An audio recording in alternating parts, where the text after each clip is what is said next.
trained for. He wants to work to promote healthy and safe working environment for doctors. We welcome you, sir. Now I hand. Order, order. All rise, the court is in session. The bench of Honorable Justices, Dr. R. Prema and Dr. Lalit Shah is in session now.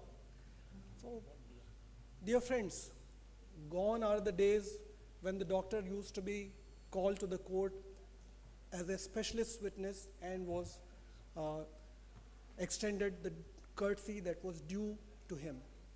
More often than not, these days the doctor is invited to the court as a defendant.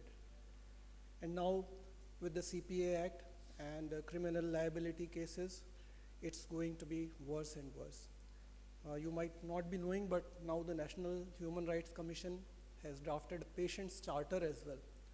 So isn't it time that we physicians think seriously about it and think of a doctor's charter to safeguard our own rights? With this in view, we welcome you to the first medico-legal session in CSOS. We have eminent speakers with us, Dr. R. Prema and Dr. Lalit Shah, our very own from Chhattisgarh. So we are going to divide the session into two. In the first half, we are going to have introductory talks by our eminent speakers. And in the second session, we are going to have question answers. Some questions we have framed, and the audience, at all times, we want this to be an interactive session. So I request Madam Dr. Prema to start the session with her talk, An Eye on Law. Madam Prema, please.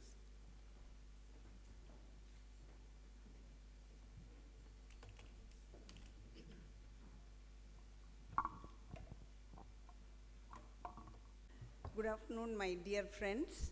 How many of you, before I start the session on An Eye on Law, I would like to know how many of you know that we can be taken to court?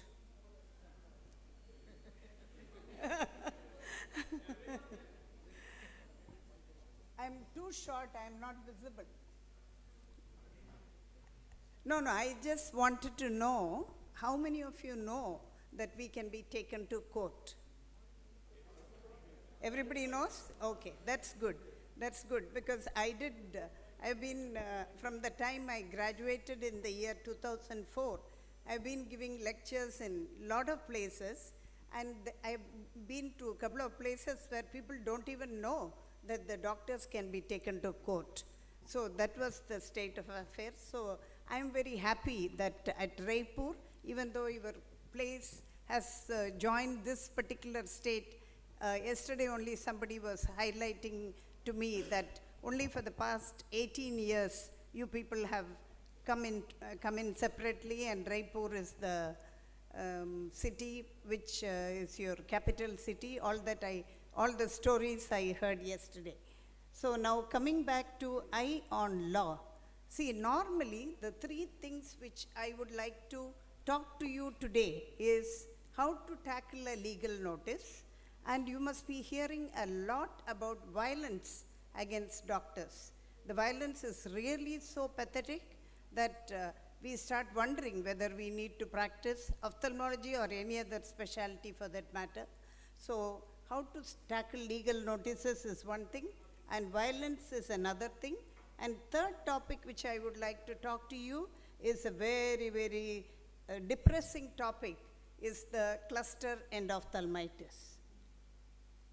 So what is the legal system? What is the perception and what is the reality? For many physicians, the legal system is an uncharted territory. They have not dealt with this extensively with the legal process, and therefore do not know or do not have an in-depth knowledge of the way the system works. When facing a suit, the nature of the game, its rules, strategies, and all that is really alien to a physician. A malpractice suit is just a business to many lawyers and judges, because to a judge with 70 cases in the docket, or to an attorney who has been defending only legal litigations all the time, the malpractice cases for 10 years is a case simply a part of their jobs.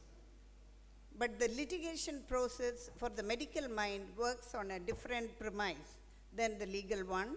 It emphasizes independent judgment, the correct answer, and scientific evidence which establishes the truth. So, how to tackle a legal notice and what to do when a consumer case is filed against you? Remember that anyone can get a legal notice. Just because you have not got one, don't be very happy. It just says that you have not been doing enough procedures. If you are doing enough procedures, you will definitely one day get a legal notice. So don't get scared. Many a time, I have found doctors looking at people who have received legal notice as though they are from Mars. When you receive a legal notice, do not panic. Read and reread the legal notice very carefully and patiently and send a reply as early as possible stating that I categorically deny and refute the charges mentioned in your notice. I'll be sending you a detailed reply soon. Even if you have done something wrong, this is the way you should be wording it. After doing that, get the help of a good and a seasoned consumer expert lawyer. Do not get an inexperienced lawyer because your case may not win. You need to give a proper reply drafted by the lawyer and send it to the complainant within 30 days. See, there I want you to listen to those numbers, like 30 days. Maximum, you can maybe extend it to 45 days. But if you give your reply by 30 days, that is acceptable and that is the most favored thing. And next, case sheet forms a very important document in all litigation cases. So, please do not try to add or delete any information from the case sheet. In short, there should not be any tampering or correction done in the case sheet. If you have sought the opinion of a physician or surgeon or anybody else for that matter for your case, his instructions should have been carried out verbatim. And all cases undergoing surgery under GA should have been seen by an anesthetist at least a day or two before the actual procedure, except in emergency cases, 2 hours before the procedure is acceptable. As far as the consent form goes, getting signature of the patient on the consent form is a must if the patient is more than 18 years old. Now, they have made it a rule that in addition to signing on the consent form, they want your digital thumb impression. Consent form should be written in patient's mother tongue, and the patient should sign it after going through it and understanding the implication of the procedure. And for people who are illiterate, you should make sure somebody who is knowledgeable, their neighbor or their ward, whoever accompanies them, they understand the implications of the procedure. And also, supposing, say, you have a particular case in which you can do in one or more ways. In such cases, you will have to explain to them the first method, the second option, and the third option if there is one. And consent form should be written only in handwritten and not typed as per the court of law. Before taking up a patient for eye surgery, the related complications, including death, has to be written in the consent form and explained to the patient. You might be wondering, can a patient die after cataract surgery? There are instances where people are dead as soon as you have given the local anesthesia. By the time you remove the needle, they are gone. While giving the discharge summary, the patient, it should be signed by the concerned surgeon or by the CMO or the RMO as the case may be. For post-surgery patients, clear post-operative instructions have to be typed, not handwritten, and given. Now, I will talk to you about 1 or 2 cases to make it a little interesting instead of the monotony. This is a case, these are cases which really happened, which went to the court of law. For secrecy purposes, I am not mentioning who the doctors are. Sometimes you might be able to guess, but even if you guess, just keep it to yourself. MGK is the complainant. MGK actually is not the complainant. Her mother was the complainant. She's a minor versus Dr. RKB. The case put forward by the mother, who is the complainant, that she took her doctor, Miss MGK, to the clinic of the opposite party, meaning Dr. RKB, for treatment of some eye disease for the first time on 8/4/99. Without performing necessary and preliminary tests, without due and proper caution, the doctor operated on the left eye of the child and without proper examination, discharged the patient on the same day. These are the things the patient's mother is alleging. The patient was subsequently taken to his clinic for checkup every morning and evening between 10/4/99 and 13/4/99. On 14/4/99, she was asked to take her to another doctor who demanded rupees 10,000 for another operation on the eye, and also stated that he would not take the responsibility for the complete cure of the eye. Thereafter, the complainant, when I say complainant, the person who complains against a doctor, again called on RKB and informed her that he could do nothing further in the matter. Disgusted, she took the child to SS Hospital, where the doctors told her that in case immediate removal of the eye was not done, the child could die. Accordingly, the child's left eye was removed. Keeping in view the permanent loss of the eye and the physical, mental, and social repercussions it had on her future, being a female child, the complainant prayed for her compensation to the tune of rupees 5 lakhs. So what did Dr. RKB reply? He says, child was initially brought to him on 6/3/99 and not on 8/4/99 as alleged. And on 6/3/99 itself, he had explained to the mother of the patient the serious nature of the problem, and the left eye was already damaged extremely due to the previous surgery. It was only then it was known to her that the left eye of the child had earlier been operated upon at AIMS when the child was 10 months old. Actually, can you believe the mother did not even know that at AIMS a surgery was performed? He got all necessary tests of blood, urine, etc. conducted before the operating on the child. After surgery, the child was kept under observation for 12 hours and discharged only after complete and thorough examinations. Subsequently, follow-up treatment was given from 10/4/99 onwards. Now you would be wanting to know what the judgment was. The complainant, the judge said in his judgment that the complainant had suppressed in her complaint the crucial fact that the child had been operated upon when she was 10 months old. But apparently, probably she was not educated, the mother did not know about it. This was verified through relevant records and examination of the concerned specialist. Except for filing her own affidavit, the complainant had not adduced any expert evidence on her behalf. Reports of the preoperative tests falsify her allegations that they were not performed. The appeal was dismissed with costs fixed at rupees 7,500 on the above grounds. So, don't think that when somebody takes you to court, every time you will be punished. Only thing is, make sure you go to the right lawyer and make sure you present your case properly. See, in this particular case, this particular doctor, Dr. RKB, got away with whatever, we really don't know the real scenario, but he got away with, but these cases have been taken from the books where judgments were given. And this is another case, case 2. This is RD versus Dr. HSC.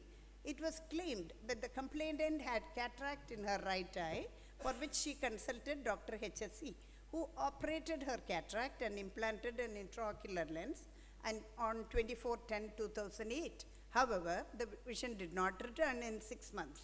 Then Dr. HSC suggested that she undergoes, take this lens out and undergoes another implant at a different place. Re-implant was done and separate fees recovered for the same. However, vision still did not improve. Thereafter, on the advice of other doctors, her eye was again operated on 5/5/2009 in another hospital, and the lens was removed and she lost sight in that eye. What was HSC's stand? He denied that a guarantee was given regarding return of vision. The possibility of pros and cons of the operation were explained to her. As the implant did not suit the complainant, another lens was implanted by another operation. Thereafter, the complainant did not come for follow-up treatment. Actually, the patient lost the case just on one point, that she did not show up for follow-up treatment. See, actually, the judges are not really very bad at all towards the doctors, but only thing is we need to be also very conscious of what we are doing to the patients. I really can't understand that one implant did not suit a patient, they take it out, put another implant. It really, something is amiss there. But I think basically we should also be very conscious of what we are doing, and we should be true to our heart. We should not be even thinking about whether somebody will question us, but as long as you are true to your conscience, most of the time it will be, everything right will happen. And the judgment was, the cataract was operated on 24/10/2008. The complainant did not complain of any pain or trouble for 5 months. The complainant agreed to undergo the second operation from the same doctor. Had there been any negligence during the first operation, the patient would not have got the second operation done from the same doctor. From the procedure followed by the doctor, it cannot be interfered that there was any want of care or skill from Dr. HSC. From available records, it seems that the complainant herself was negligent in taking follow-up treatment. So, hence, what did happen? The complaint was dismissed. Now, case number 3. The complainant, a practicing lawyer, got his right eye operated for cataract, but he developed complication and lost his vision in the right eye. Can you imagine somebody operating on an attorney? That's what happens. Ophthalmologist was held grossly negligent for not checking his vision and IOP before surgery. The basis of the quantum compensation awarded is being reproduced for the benefit of everybody to understand how these calculations are made. A sum of rupees, the doctor had to cough up close to 70 lakhs. A sum of rupees 60 lakhs as compensation for loss of eyesight in the right eye, rendering the complainant disabled to the extent of 30%. The complainant in the affidavit had stated that before the loss of eyesight in the right eye, he was an income tax assessee, which after the operation he was not. He was not in a position to strain only the left eye, and his professional income dwindled and had gone down considerably. This had been denied by the appellant. Assuming a monthly loss of rupees 50,000 against his claim of 60 per month, he would suffer a loss of 60 lakhs in 10 years of active life, and the said sum was allowed on this account as a fair compensation for the loss of profit from his profession. Although detailed vouchers in support of 1 lakh claim towards expenditure for treatment was not furnished, a sum of rupees 50,000 was considered a reasonable amount for the cost of account of travel, stay, treatment, etc. And a sum of rupees, note this point, a sum of rupees 25,000 for mental agony was allowed.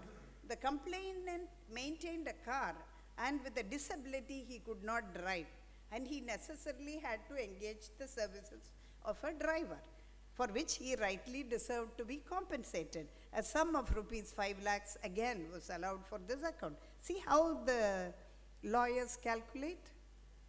So we have to be careful. What I'm trying to, the drive home or take home messages, we have to be really careful on what we are doing. So there are certain terms which you need to get familiarized with when you know about law. One term is res ipsa loquitur, literally translated like all the other things. This again is Latin. Res ipsa loquitur means the thing speaks for itself. in the case of, this is not an ophthalmology case, but for you to understand what is res ipsa loquitur, I'm just talking about this. In the case of Master Ashwin and others versus Manipal Hospital, Bangalore, a 2-month-old child was operated for inguinal hernia and brought out of the operation theatre. Parents noticed that he suffered severe burns on both his legs. The State Commission applied the doctrine of res ipsa loquitur and awarded 5 lakhs of rupees as compensation. See, the child was just taken only for an inguinal hernia, but when the child comes out, the child had burns in both his legs. So that means some goof up has happened inside the theatre. So this thing speak for itself, and it was, this doctrine was applied. And where res ipsa loquitur cannot be applied, in the case of Air Commodore Satyanarayana versus L.V. Prasad Eye Institute, the complainant, aged 75 years, lost eyesight of his right eye after cataract surgery, sought to apply the doctrine of res ipsa loquitur. But after considering the material facts and circumstances of the case, the court refused to apply the principle because it said they were unnecessarily, even though in LVP they did everything right, pre-operatively, intraoperatively, post-operatively, whatever they did was perfect and in order. They found it in order, so that particular LVP was not fined for that Air Commodore losing his eyesight. Now the next point which we have to be always worried about is now the real violence against doctors in India. So what are the causes for the violence? See, the poor image of the doctors and role of media, and meager health budget and poor quality of health care, vulnerability of small and medium healthcare establishments, and lack of faith in the judicial process. Because they have lack of faith in the judicial process, they think they can take the law into their hands and act whatever way they can. And what are the causes of violence? Mob mentality, low health literacy, cost of health care, really high cost of health care, especially in corporate hospitals, and poor communication and lack of security. And they also get telephonic threats, intimidation, oral and verbal abuse, and physical injury, simple and grievous, even amounting to murder. Last year in Kanyakumari, there was a gynecologist who attended on a counselor's wife, and the counselor's wife died of postpartum hemorrhage. The next day, the counselor, he was not in town when it happened. The next day, he apparently came. When she was sitting in the consulting room, he came with a big sickle and just sliced her head and put it on her consultation table. So this is what we have to be, and vandalism and arson. We have to be really worried about all these things. How do you prevent violence? Possible steps, legal steps needed to be taken by the government. Steps that doctors should take, I will tell you. Do not overreach. Consent, documentation, communication, and indications of violent behavior. We use an acronym called STAMP. Staring and eye contact. It looks like you feel like a movie. Staring and eye contact. T, tone and volume of the voice. A is for anxiety. M is for mumbling, and P is for pacing. And restrict entry. And you have to also have standard operating protocols. Your SOPs have to be right. All clinical establishments should develop an SOP for violence. Mock drills need to be conducted. Each member of the staff should be clear of his or her role if the situation of actual violence does arise. And another thing which you should keep in mind is to ensure your establishment against mob violence, damage to property, and injury to workers. And what are the medico-legal challenges in the Indian scenario? Increasing litigations are doctors are because of no limit of liability. complex laws, aggressive increase in patient activism, media glare, lack of structured documentation, lack of medico-legal expertise, no information among the community, no support at clinical stage. And another thing which I find, doctors are used as a very, very soft target, because whoever gets sued by a patient does not confide even with their confidants. They keep to themselves, get into depression, but they don't tell anybody. Unless you tell people, and at least your well-wishers, you don't have to publicize in the paper, but you can get your near and dear ones to know about it, so that people will give you some ideas or suggestions. And of course, you have to get a good lawyer to fight your case. That is a different story altogether. But when you are sued, don't keep the information only to yourself. Kindly discuss with your near and dear ones and find out what ideas they have. For cases of medical negligence, malpractice, tort, harassment, everything, doctors are a very, very soft target. And 3 out of 10 doctors, remember, is facing an issue every year. And this will grow by 200% annually. But doctors, as I was telling you just now, do not share their concerns, as it is considered a taboo and may lead to tarnishing of their reputation. And India has around 750,000 plus doctors and adds 30,000 doctors every year. And there are another 60 plus medical schools have been just credited for operations. And 84% of hospitals in India have less than 30 beds. The period from 2008 to 2015 has seen an exponential increase in the number of medico-legal cases against medical practitioners in India. Recently, a lot of cases are getting reported. And one of the recent hearings had an hospital pay a whopping 11 crore penalty, along with other criminal proceedings. 11 crore, my dear friends, is not a small sum. The maximum number of cases occurs against gynecologists and surgeons, followed by orthopedicians and dermatologists. The good news here, what is the good news? Less than 5% of ophthalmologists are sued. Cases range from negligence to simple harassment of this trend is slowly moving towards 2-tier cities as well. There is only one doctor per 1,700 citizens in India. And firms and individuals in India are currently offering just counseling and legal recourse and do not offer any finer aspects of risk management.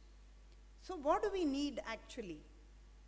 I find our internal test surveys have found that out of a sample of doctors, most have had some legal issue or the other, are unaware of the risk, while 85% would be very much interested in a service like Legal Advisory Board, very much on the lines of Legal MD, which is there in existence in the US.